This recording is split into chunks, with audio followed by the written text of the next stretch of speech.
မေတ္တာစိတ်ကောင်းနှလုံးကောင်းတွေထဲမှာအလွန်မှအည်အသွေးမြင့်တဲ့သဘာဝတရားကြီးသူကနော်လောကီကောင်းကျိုးချမ်းသာတွေကိုပေးတတ်တဲ့ကံတရားတွေထဲမှာမေတ္တာကံဟာအထွတ်အထိပ်ပဲအမြင့်မားဆုံးပဲ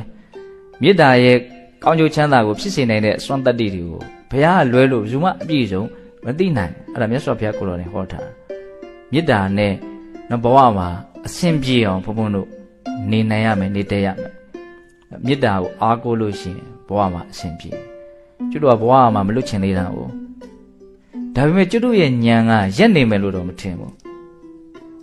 နော်တဖြည်းဖြည်းနဲ့ဉာဏ်ပညာမြင့်မြင့်လာအဲ့လိုဉာဏ်ပညာမြင့်မြင့်လာရင်ကျွတ်တို့ကအော်ဘဝလွတ်မှသာလေဒုက္ခဏီတော့တာဒုက္ခချုပ်မှာပါလားဆိုတဲ့အတိကလေးတစ်နေ့မှာရနိုင်ကောင်းတယ်ပေါ့နော်